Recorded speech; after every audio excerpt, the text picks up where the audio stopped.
Olá, meu nome é Wagner Meira Júnior e sou professor titular de Ciência da Computação da Universidade Federal de Minas Gerais.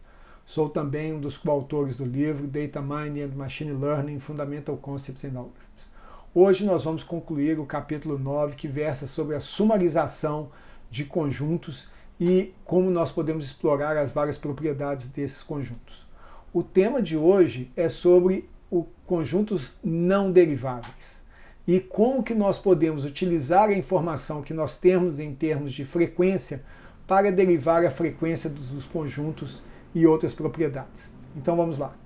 Nós dizemos que um conjunto frequente ele é chamado não derivável se não for possível deduzir o seu suporte a partir dos seus subconjuntos.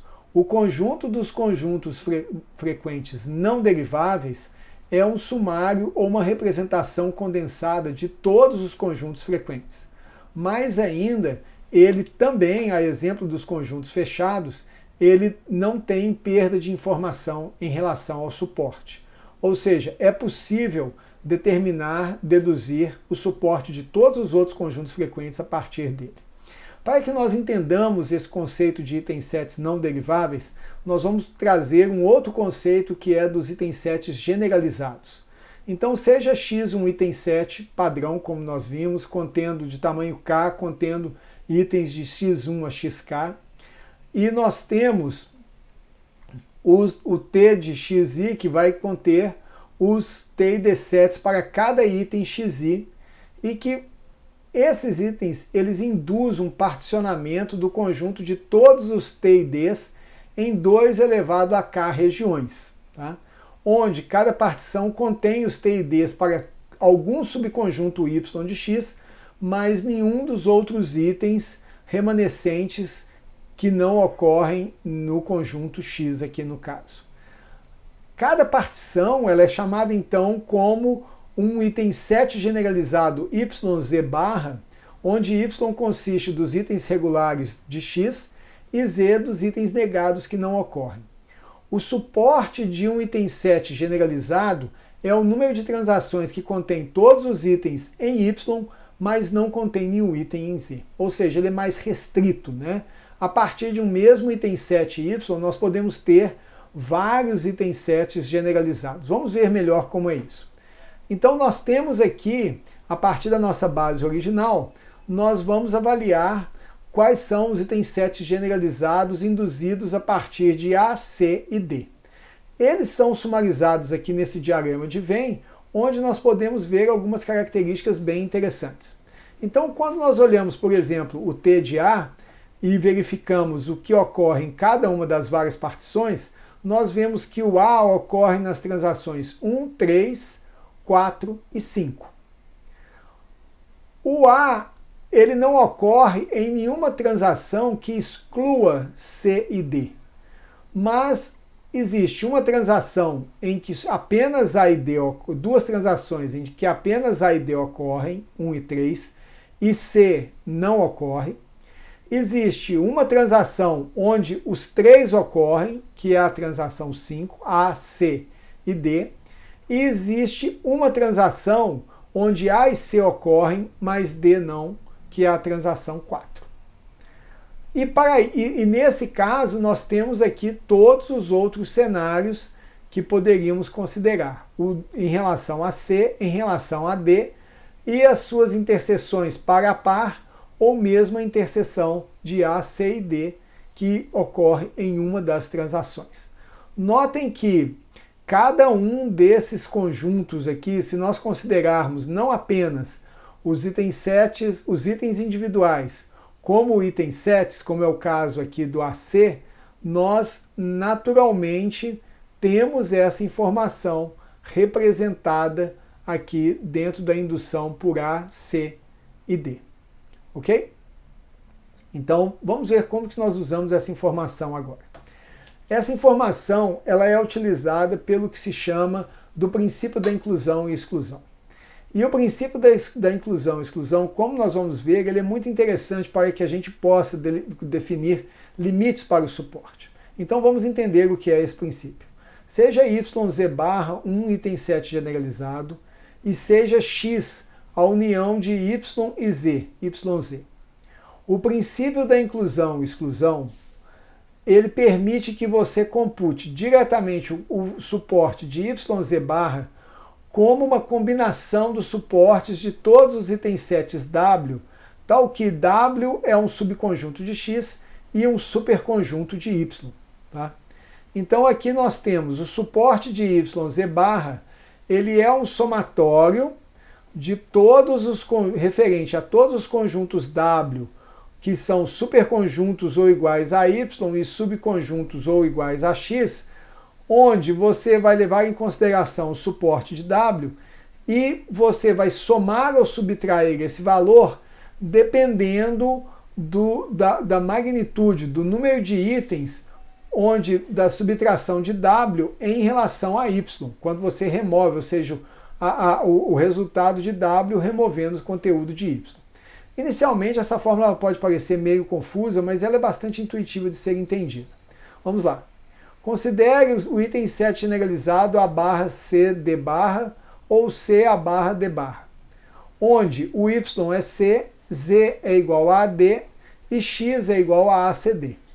No diagrama de Venn, nós iniciamos com todos os T e Ds em T de C e removemos os T e Ds contidos em TAC e TCD. Entretanto, quando nós realizamos essa remoção de TAC e TCD, nós removemos por 2 vezes a interseção ACD. Então a gente precisa adicioná-la. Em outras palavras, o suporte de C a barra D barra, ele é o suporte de C menos o suporte de AC menos o suporte de CD, quando nós estamos aqui exatamente retirando aqueles que foram negados, mas nós temos que somar de volta o suporte de ACD, porque como ele é parte de AC e ele é parte de CD, ele foi subtraído 2 vezes, e aí nós chegamos no suporte de C a barra D barra. D barra, tá? Isso é exatamente o que a fórmula do princípio da inclusão e exclusão provê, tá? Ou seja, menos 1 elevado a 0 suporte de C, por quê? Porque o W é igual a C, W menos Y é 0, é o próprio Y. Menos 1 elevado a 0 é igual a 1. Menos 1 elevado a 1, que vai dar menos 1, ao suporte de AC e ao suporte de CD, ambos sendo subtraídos, e menos 1 ao quadrado vai ser igual a mais 1, mais o suporte de ACD, que é exatamente a fórmula que nós deduzimos aqui pelo diagrama de Venn do slide anterior. Muito interessante esse conceito, mas notem que há uma distância entre o que nós temos discutido e a ideia de item set generalizado, embora ela nos permita ter uma visão bem mais definida de como que as correlações entre os itens se organizam. Mas um dos resultados interessantes aqui é que a partir desse princípio da inclusão e exclusão, nós conseguimos delimitar limites para o suporte.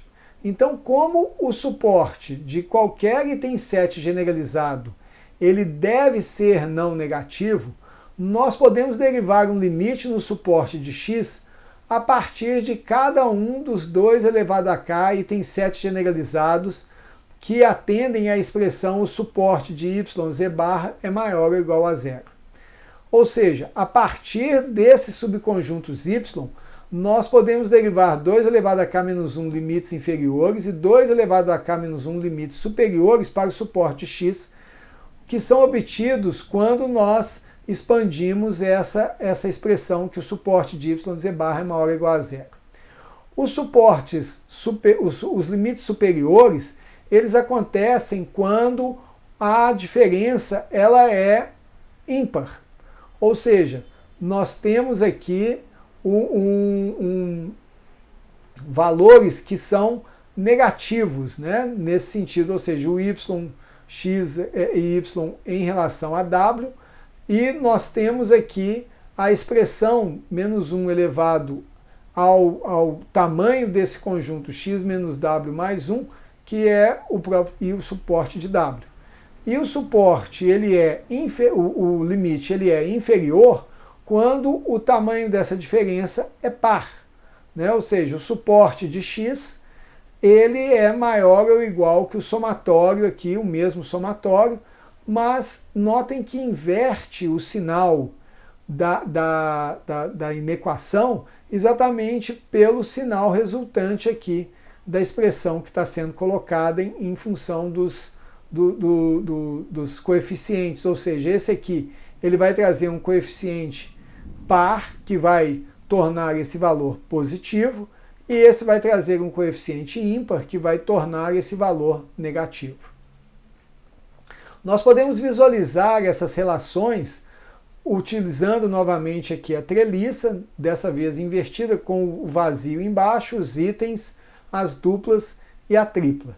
E nós podemos perceber aqui que o sinal ele vai ser positivo e a inequação menor ou igual para o primeiro nível, ele vai ser negativo para o segundo nível e ele vai ser positivo de novo para o terceiro nível, como essa alternância permite obter.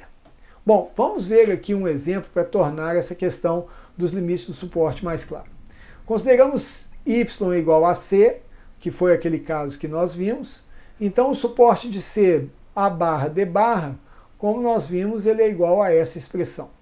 Se nós considerarmos que o suporte de C, a barra D barra, é maior do que zero, nós temos que, por exemplo, o suporte de ACD, ele vai ser maior ou igual que menos o suporte de C, mais suporte de AC, mais suporte de CD. Isso foi possível porque nós invertemos o sinal da inequação para que o suporte ele não fique negativo nesse caso. Para cada uma das partições, nós temos então um limite e cada uma das possíveis 8 regiões. Então, quando o y é igual a ACD, então nós temos simplesmente o suporte ele é maior ou igual a zero. Para os y igual a AC, AD e CD, nós temos aqui o suporte de ACD, como era de se esperar, ele vai ser menor ou igual que AC, AD e CD.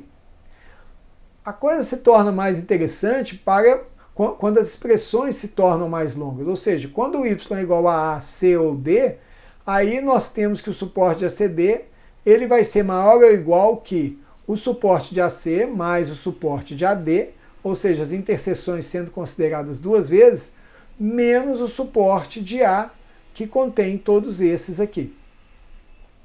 Uma vez que há uma chance de que aqui sejam considerados mais de uma vez. O mesmo para o C e o D. E, finalmente, quando o y é vazio, nós caímos na expressão completa, que é a soma dos suportes das duplas subtraídos dos itens, mais o suporte do conjunto como um todo, para considerar dentro dessa expressão da inclusão e exclusão. A partir disso, nós podemos voltar no conceito de item 7 não derivável.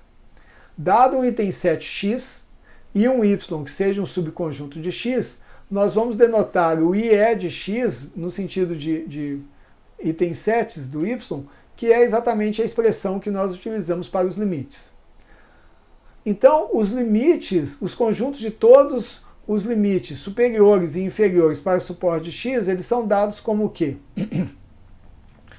O limite superior é para o IE de y quando a diferença é ímpar, e o limite inferior, o mesmo IE de y com a diferença é par. A partir daí, nós podemos dizer que um item 7x é chamado não derivável se o maior limite inferior é diferente do menor limite superior. Quando nós sabemos, considerando todas as restrições, que o suporte de x ele vai estar na faixa entre esses dois valores, ou seja, o máximo do limite inferior e o mínimo do limite superior.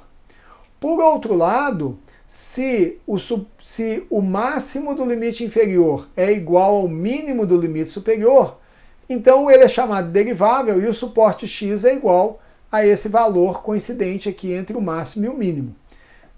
A partir daí, nós podemos dizer que o conjunto de todos os itens 7 frequentes não deriváveis é o conjunto daqueles cujo máximo do limite inferior e mínimo do limite superior seja diferente, e ele passa a ser uma representação condensada dos conjuntos frequentes. Vamos dar um exemplo para finalizar.